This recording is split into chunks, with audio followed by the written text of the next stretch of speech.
Quel titre allez-vous porter? Celui d'empereur ou celui de dindon de la farce? Jouez au Dainmin et vous serez fixé. Ce jeu de cartes japonais est très populaire dans son pays d'origine. Essayez-le, vous allez bien vous amuser, que vous ayez 7 ou 77 ans. Le Dainmin se joue avec un jeu complet de 52 cartes. En principe, le nombre de joueurs est illimité, mais le jeu est le plus gai lorsqu'on se limite à 6 ou 7 joueurs. Attention, au Dainmin, le 2 est la plus haute carte. Il est suivi par l'As, le Roi, la Dame, le Valet, le 10 et ainsi de suite jusqu'au 3, qui est donc la carte la plus basse. Le Dainmin ne tient pas compte des couleurs. Le but du jeu est d'être le premier à se débarrasser de toutes ces cartes. Le gagnant est proclamé empereur de la partie suivante et le perdant devient le dindon de cette partie. Pour la première partie, les rôles sont fixés par tirage de cartes. Celui qui tire la plus haute carte monte sur le trône et sera l'empereur de la partie. Celui qui a tiré la deuxième plus haute carte se place à la gauche de l'empereur, et ainsi de suite. Le joueur ayant tiré la carte la plus basse se retrouve donc à la droite de l'empereur. C'est lui, le dindon. Le dindon distribue les cartes en commençant par l'empereur, noblesse oblige. Comme le dindon est le dernier à recevoir des cartes, il en aura toujours plus que l'empereur. Une fois qu'il a distribué toutes les cartes, le dindon remet à l'empereur ses 2 plus hautes cartes. L'empereur lui donne en échange ses 2 plus basses cartes.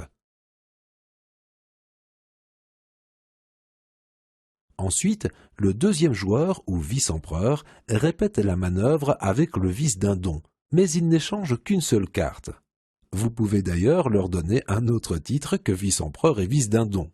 Puis, l'empereur commence le premier pli en jouant d'une carte.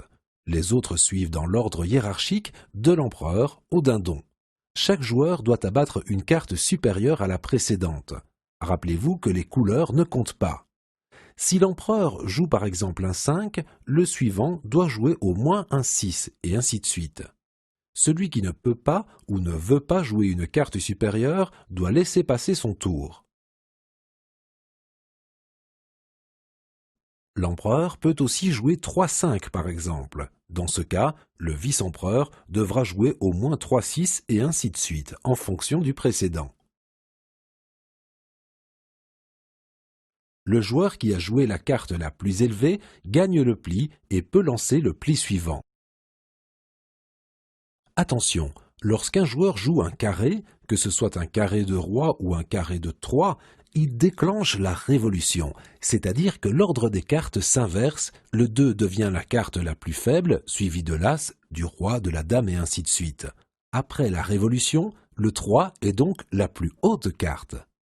Comme son nom l'indique, la révolution change tout. C'est l'occasion pour le dindon de se tirer d'affaire parce que les cartes de faible valeur sont devenues les plus fortes. Après la révolution, c'est l'empereur qui est dans le pétrin.